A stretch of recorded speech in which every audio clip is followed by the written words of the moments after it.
ಕೋಟಿ ಕೋಟಿ ದೋಚಿ ಪರಾರಿಯಾಗಿರುವ ಅಮ್ಮ ಮತ್ತು ಮಗಳು. ಎಸ್, ಕೋಟಿ ಕೋಟಿ ದೋಚಿ ರಾತ್ರೋರಾತ್ರಿ ಮನೆ ಬಿಟ್ಟು ಪರಾರಿಯಾಗಿದ್ದಾರೆ. ಅಕ್ಕಪಕ್ಕದವರನ್ನೇ ವಂಚಿಸಿ ತಾಯಿ ಮಗಳಿಬ್ರು ಕೂಡ ಎಸ್ಕೇಪ್ ಆಗಿದ್ದಾರೆ. ಮಂಡ್ಯದ ಹೊಸಹಳ್ಳಿ ಬಡಾವಣೆಯಲ್ಲಿ ನಡೆದಿರುವಂತಹ ಘಟನೆ ಇದು. ಕತ್ತು ಕೊಯ್ದವರ ಪತ್ತೆಗೆ ಇತ್ತ ನೊಂದವರು ವಿನೂತನವಾಗಿ ಹೋರಾಟವನ್ನ ಮಾಡ್ತಾ ಇದ್ದಾರೆ. ಹಣ ದೋಚಿ ಪರಾರಿಯಾದವರ ವಿರುದ್ಧ ಫ್ಲೆಕ್ಸ್ ಚಳುವಳಿ ಕೂಡ ಶುರುವಾಗಿದೆ. ಏನಿದು ಸ್ಟೋರಿ ಅನ್ನೋದನ್ನ ನೋಡ್ತಾ ಹೋದ್ರೆ, ಅಕ್ಕಪಕ್ಕದವರನ್ನೇ ನಂಬಿಸಿ ಇಲ್ಲೊಬ್ಬ ತಾಯಿ ಮತ್ತು ಮಗಳು ಕೋಟಿ ಕೋಟಿಯನ್ನ ದೋಚಿ ಎಸ್ಕೇಪ್ ಆಗಿದ್ದಾರೆ. ಈಗ ಯಾರು ನೊಂದವರಿದ್ದಾರಲ್ಲ, ಸೊ ಅವರು ವಿನೂತನವಾಗಿ ಹೋರಾಟವನ್ನ ಕೂಡ ಮಾಡ್ತಾ ಇದ್ದಾರೆ. ತಲೆಮರೆಸಿಕೊಂಡಿರುವ ತಾಯಿ ಮತ್ತು ಮಗಳಿಗಾಗಿ ಫ್ಲೆಕ್ಸ್ಗಳ ಮೊರೆ ಹೋಗಿದ್ದಾರೆ. ಕೋಟಿ ಕೋಟಿ ಹಣ ದೋಚಿ ಪರಾರಿಯಾದವರ ವಿರುದ್ಧ ಫ್ಲೆಕ್ಸ್ ಚಳುವಳಿ ಕೂಡ ನಡೀತಾ ಇರುವಂಥದ್ದು ದೃಶ್ಯಾವಳಿಗಳಲ್ಲಿ ನೀವು ಕೂಡ ಗಮನಿಸಬಹುದು. ಈ ಕಡೆ ಫ್ಲೆಕ್ಸ್ನ ಫೋಟೋವನ್ನು ಕೂಡ ನಾವು ನಿಮಗೆ ತೋರಿಸ್ತಾ ಇದ್ದೀವಿ. ನಗರದ ಪ್ರಮುಖ ವೃತ್ತಗಳಲ್ಲಿ ಫ್ಲೆಕ್ಸ್ ಅನ್ನ ಹಾಕಿ ಆರೋಪಿತರ ಪತ್ತೆಗಾಗಿ ಹಾಗೆ ಮಾಹಿತಿಗಾಗಿ ನೊಂದವರು ಮನವಿಯನ್ನ ಮಾಡಿಕೊಂಡಿದ್ದಾರೆ. ಮಂಡ್ಯದ ಹೊಸಹಳ್ಳಿ ಬಡಾವಣೆಯಲ್ಲಿ ನಡೆದಿರುವಂತಹ ಘಟನೆ ಇದು. ಹೊಸಹಳ್ಳಿ ಬಡಾವಣೆಯ 5ನೇ ಕ್ರಾಸ್ನಲ್ಲಿ ಇವರು ವಾಸವಾಗಿದ್ರು. ತಾಯಿ ಗಿರಿಜಮ್ಮ, ಪುತ್ರಿ ದಿವ್ಯಾ ಅಂತ ಹೇಳಲಾಗಿದೆ. ಇವರಿಬ್ಬರಿಂದ ವಂಚನೆ ಆರೋಪ ಕೇಳಿ ಬಂದಿದೆ. ಅಕ್ಕಪಕ್ಕದವರ ವಿಶ್ವಾಸ ನಂಬಿಕೆಗೆ ದ್ರೋಹ ಬಗೆದು ರಾತ್ರೋರಾತ್ರಿ ಪರಾರಿಯಾಗಿದ್ದಾರೆ.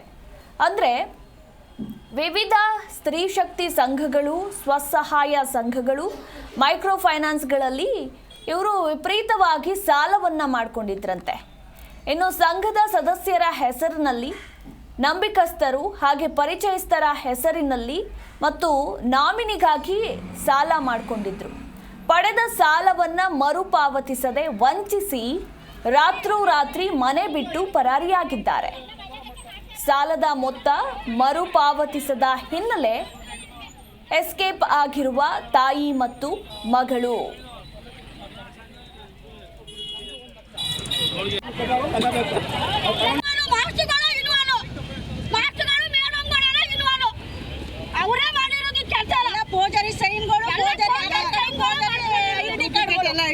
ಎಲ್ಲ ಫೋರ್ಜರಿ ಐಡಿ ಕಾರ್ಡ್ಗಳು ಇಷ್ಟೊಂದು ವಿಶೇಷ ತುಂಬೋರು ಅವ್ರ ಮನೆಗಳಲ್ಲಿ. ಖಾಲಿ ಮನೆ ಇರೋರಿಗೆ ಮೈತಿರ್ ಮಾಡೋರ ಸ್ವಂತ ಮನೆ ಅಂತ ತೋರ್ಸೋರು. ಒಬ್ಬೊಬ್ರು ಮಾತಾಡೋದು ಬರಗಂಟು ಯಾವ ಮಾಸಕ್ಕೂ ಕಲೆಕ್ಷನ್ ಕೊಡಲ್ಲ. ಯಾರು ಕಟ್ಟಲ್ಲ. ಮನೆ ಮಕ್ಕಳು ಯಾರು ಸೆಕೆಂಡ್ ಅಣ್ಣ, ಈಗ ನಾವು ಸ್ವಂತ ಕೊಟ್ಟಿರ್ತೀವಿ. ಫೈನಾನ್ಸ್ ನೀವು ಹೇಳ್ಬೇಕು ಪೊಲೀಸರಿಗೆ, ಸ್ವಾಮಿ ನಾವು ಕಂಪ್ಲೇಂಟ್ ಕೊಟ್ಟಿದ್ದೀವಿ, ಅವ್ರು ಇಟ್ಕೊಂಡು ನಮ್ಗೆ ದುಡ್ಡು ಕೊಡ್ಸ್ಬಿಡಿ, ಅವ್ರು ಸಾಯೋದು ಬೇಡ, ಅವ್ರು ಬದುಕೋದು ಬೇಡ, ನಮ್ಗೆ ಸೇರಿದಲ್ಲ. ಈ ಸಾಯಂಕಾಲ ಫೈನಾನ್ಸ್ ಅವ್ರು ಬರ್ತಾನೆ. ಈಗ ಅವ್ರ ಕೈಗೆ ನಾವು ಕಟ್ಟು ಅಂತ ಬಾಣ ಇಲ್ಲಿ ಬೇಗ ಇದ್ರಂತಲ್ಲ ಪೊಲೀಸರ ಮುಂದಾಗ ಸಮಸ್ಯೆ ಸಿಗಾಕೊಂಡಿರೋರು ಅವ್ರೆ. ನಾವೇನೋ ನಾವ್ ಎತ್ಕೊಂಡಿನೋ ಕೊಡ್ತೀವಿ. ನಮ್ಮನ್ನ ನಾವು ಕೊಡ್ತೀವಿ. ಹೆಣ್ಣೊಂದು ಸಿಗಾಕೊಂಡು 25 ಜನ ಎತ್ಕೊಂಡಿರೋರು ಫೋನ್ ಹಾಕಿದ್ಲಲ್ಲ, ತಾಯಿ ದಿವ್ಯಾನೋಳು ಮಗಳು, ಇವರಿಬ್ರು ಎಲ್ಲರ ಹತ್ರ ಸುಮಾರು ಒಂದು 10 ಜನ ಸಂಘ ಗ್ರೂಪ್ ಸೇರ್ಕೊಳ್ಳೋದು ಜನ್ಮ.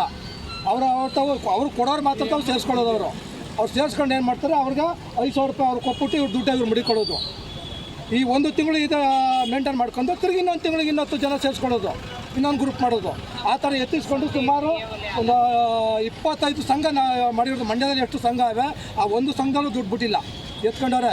SBI ಬ್ಯಾಂಕಲ್ಲಿ ಎತ್ಕೊಂಡವ್ರೆ, ಕೆನರಾ ಬ್ಯಾಂಕಲ್ಲಿ ಅದರಲ್ಲೂ ತಗೊಂಡವ್ರೆ. ಎಲ್ಲ ಥರ ಇದರಲ್ಲೂ ಬಿಟ್ಟಿಲ್ಲ.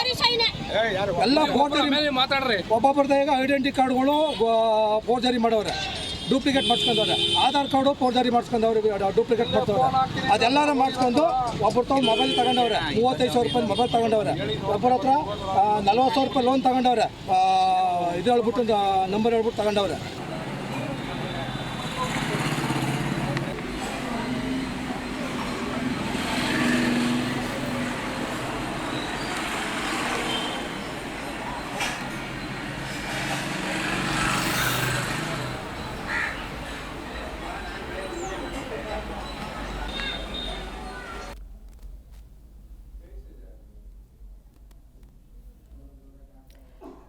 ಈ ಕುರಿತಾಗಿ ನಮ್ಮ ಪ್ರತಿನಿಧಿ ರಾಘವೇಂದ್ರ ಇನ್ನೂ ಹೆಚ್ಚಿನ ಮಾಹಿತಿಯನ್ನ ನೀಡ್ತಾರೆ.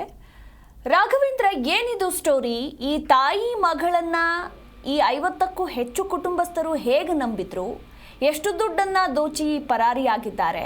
ಇವರ ಕಹಾನಿ ಏನು ಅಂತ? ಎಸ್ ಮಧುಮಲ, ಏನು ಮಂಡ್ಯದಲ್ಲಿ ಏನೀಗ ಮೈಕ್ರೋ ಫೈನಾನ್ಸ್ ಹಾವಳಿಗೆ ಸಂಬಂಧಪಟ್ಟಂತೆ ಈಗ ಕಳೆದ ಒಂದು ವಾರದಿಂದಲೂ ಕೂಡ ಒಂದಲ್ಲ ಒಂದು ಹಗರಣಗಳು ಬರ್ತಾನೆ ಇದೆ. ಅದರಲ್ಲೂ ಕೂಡ ಒಂದು ಕಡೆ ಮೈಕ್ರೋ ಫೈನಾನ್ಸ್ ಹಾವಳಿಯಿಂದ ಜನರು ಕಂಗಾಲಾಗಿದ್ರೆ, ಇದೀಗ ಮತ್ತೊಂದು ಕಡೆ ತಾಯಿ ಮಗಳು ಇಬ್ರು ಸೇರ್ಕೊಂಡು ಕೂಡ ಮಂಡ್ಯ ಜನರ ನಂಬಿಕೆಯನ್ನು ಹುಟ್ಟಿಸಿ ಅವರ ಮೂಲಕ ಮೈಕ್ರೋ ಫೈನಾನ್ಸ್ ಗಳಿಂದ ಕೋಟ್ಯಾಂತರ ರೂಪಾಯಿ ಸಾಲವನ್ನ ಪಡಿಸಿಕೊಂಡು ಈಗ ತಾಯಿ ಮಗಳಿಬ್ಬರು ಕೂಡ ಎಸ್ಕೇಪ್ ಆಗಿರುವಂತಹ ಘಟನೆ ಈಗ ಮಂಡ್ಯದ ಹೊಸಹಳ್ಳಿ ಬಡಾವಣೆಯಲ್ಲಿ ನಡೆದಿರುವಂತದ್ದು. ಏನು ಇವರ ಈ ಒಂದು ಕೃತ್ಯದಿಂದಾಗಿ ಏನು ಕುಟುಂಬಸ್ಥಗಳು ಈಗ ಕಣ್ಣೀರಾಗ್ತವೆ. ಯಾಕೆಂದ್ರೆ ಇವರು 20 ವರ್ಷಗಳ ಹಿಂದೆ ಚಾಮರಾಜನಗರದಿಂದ ಮಂಡ್ಯಕ್ಕೆ ಬಂದು ನೆಲೆಸಿರ್ತಾರೆ. ಈ ವೇಳೆ ಜನರ ವಿಶ್ವಾಸವನ್ನ ಮತ್ತು ಸ್ನೇಹವನ್ನು ಸಂಪಾದಿಸಿ ಸುತ್ತಮುತ್ತಲ ಏನು ಬಡ ಕುಟುಂಬಗಳಿರ್ತಾರೆ ಅವರ ಒಂದು ವಿಶ್ವಾಸವನ್ನು ಗಳಿಸಿ ಅವರ ಹೆಸರಿನಲ್ಲಿ ಏನು ಇವರು ಸಾಲವನ್ನು ತೆಗೆದುಕೊಳ್ಬೇಕಾದ್ರೆ ಅವರನ್ನ ಶೂರಿಟಿ ಹಾಕಿಸ್ಕೊಂಡು ಸಾಲವನ್ನ ಪಡೆದಿರುವಂತದ್ದು. ಸುಮಾರು 1.5 ಕೋಟಿಗೂ ಹೆಚ್ಚು ಸಾಲವನ್ನ ಇವರು ಅಕ್ಕಪಕ್ಕ ರೈತರಿಂದ ವಿವಿಧ ಸಂಘ ಸಂಸ್ಥೆಗಳು ಸೇರಿದಂತೆ ಸ್ವಸಹಾಯ ಸಂಘಗಳು ಹಾಗೂ ಮೈಕ್ರೋ ಫೈನಾನ್ಸ್ ಗಳಲ್ಲಿ ಸಾಲವನ್ನ ಏನು ಆ ಸಂಘದ ಸದಸ್ಯರ ಹೆಸರಲ್ಲಿ ಪಡೆದುಕೊಂಡು ನಾವು ನಿಮ್ಗೆ ಕಟ್ಕೊಡ್ತೀವಿ, ತಲೆ ಕಟ್ಸ್ಕೊಬಿಟ್ಟು ನಿಮ್ಗೆ ಸ್ವಲ್ಪ ಬಡ್ಡಿಯನ್ನು ಕೂಡ ನಾವು ಸೇರಿಸ್ಕೊಡ್ತೀವಿ ಅಂತ ಹೇಳಿ ಅವರನ್ನ ನಂಬಿಸಿ ಇದೀಗ ತಾಯಿ ಮಗಳಿಬ್ಬರು ಕೂಡ ನಾಪತ್ತೆ ಆಗಿದ್ದಾರೆ. ಏನು ಇವರಿಬ್ಬರು ಕೂಡ ದಿವ್ಯಶ್ರೀ ಅಂತ ಹೇಳಲಾಗ್ತಿರುವಂತದ್ದು. ಇವರೆಲ್ಲರೂ ಏನು ಇದಾಗಿದ್ದಾರೆ. 50ಕ್ಕೂ ಹೆಚ್ಚು ಕುಟುಂಬಗಳಿಗೆ ಇವರು ವಂಚನೆಯನ್ನ ಮಾಡಿದ್ದಾರೆ. ತಾಯಿ ಗಿರ್ಜಮ್ಮ ಹಾಗೂ ಪುತ್ರಿ ದಿವ್ಯಾ ಎಂಬುವರೀಗ ವಂಚನೆಯನ್ನ ಮಾಡಿದ್ದಾರೆ. ಹೀಗಾಗಿ ಕೂಡ ಇವರಿಬ್ಬರು ಯಾವಾಗ ಊರು ಬಿಟ್ಟು ಹೋದ್ರು ಆ ಬಳಿಕ ಈಗ ಮೈಕ್ರೋ ಫೈನಾನ್ಸ್ ಸೇರಿದಂತೆ ವಿವಿಧ ಸಂಘ ಸಂಸ್ಥೆಗಳಿಗೆ ಶೂರಿಟಿ ಹಾಕಿದಂತ ಈ ಒಂದು ಸುಮಾರು 50ಕ್ಕೂ ಹೆಚ್ಚು ಬಡ ಕುಟುಂಬಗಳೀಗ ಕಂಗಾಲಾಗಿ ಅವರ ಮನೆ ಮುಂದೆ ಹೋಗಿ ಇವರು ನೀವು ಕಟ್ಕೊಡ್ಬೇಕು ಅಂತ ಹೇಳಿ ಈಗ ಅವರನ್ನ ಪೀಡಿಸ್ತಾ ಇದ್ದಾರೆ. ಹೀಗಾಗಿ ಕೂಡ ಎಲ್ಲೋ ಒಂದು ಕಡೆಗೆ ನಂಬಿಕೆ ಹಾಗೆ ನಾವು ಮೋಸ ಹೋದ್ವಾ ಅಂತ ಹೇಳಿ ಈಗ ಅಲ್ಲಿನ ಗ್ರಾಮಸ್ಥರು ಕೂಡ ತಮ್ಮ ಆಕ್ರೋಶವನ್ನು ಹೊರಹಾಕ್ತಾ ಏನು ಅವರಿಬ್ಬರ ಭಾವಚಿತ್ರವನ್ನು ಕೂಡ ಮಂಡ್ಯ ನಗರದ ಅಲ್ಲಲ್ಲಿ ಫ್ಲೆಕ್ಸ್ ಅನ್ನು ಅಳವಡಿಸಿ ಇಬ್ಬರು ಕೂಡ ಎಲ್ಲರ ಕಂಡು ಬಂದರೆ ದಯಮಾಡಿ ತಿಳಿಸಿ, ಇವರಿಂದ ಸಾಕಷ್ಟು ವಂಚನೆಗಳಾಗಿದ್ದೀವಿ, ಸುಮಾರು 50ಕ್ಕೂ ಹೆಚ್ಚು ಕುಟುಂಬಗಳು ಕೂಡ ಈಗ ಕಂಗಾಲಾಗಿದ್ದೀವಿ, ನಮ್ಮ ಮನೆಯ ಮುಂದೆ ಇವು ಸ್ವಸಹಾಯ ಸಂಘಗಳು ಮತ್ತು ಮೈಕ್ರೋ ಫೈನಾನ್ಸ್ ನ ಪ್ರತಿನಿಧಿಗಳು ಬಂದು ದಿನ ಕೂಡ ನಮ್ಗೆ ಕಿರುಕುಳ ಕೊಡ್ತಾ ಇದ್ದಾರೆ, ನೀವು ಕಟ್ಟಿ ಅಂತ ಹೇಳಿ ಅಂತ ಈಗ ಮಂಡ್ಯ ಪೊಲೀಸರು ಕೂಡ ಈಗ ದೂರನ್ನ ಕೊಟ್ಟಿರುವಂತದ್ದು ಮಧುಮಾಲ. ಥ್ಯಾಂಕ್ ಯು ರಾಘವೇಂದ್ರ ನಿಮ್ಮೆಲ್ಲ ಮಾಹಿತಿಗಾಗಿ.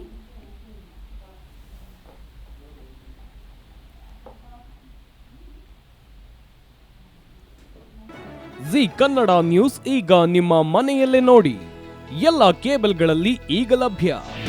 ನಿಮ್ಮ ನೆಚ್ಚಿನ ಜಿ ಕನ್ನಡ ನ್ಯೂಸ್ ಈಗ ಸನ್ ಡೈರೆಕ್ಟ್ ನಲ್ಲಿ number 292, Tata play number 1664, Jio TV number 1334, NXT digital number 30, in cable number 30, city networks 51, U digital number 162, GTPL number 17, Rockline telecommunications number 42, Shri Basaveshwara cable number 168, rural cable network 60, Vinayaka digital 57, Abhishek cable 821, city channel 53, Siddeshwara cable network 57, V4 digital Infotech 628, Surya digital networks 53, Gajanan digital number 836, Malnad Infotech private limited number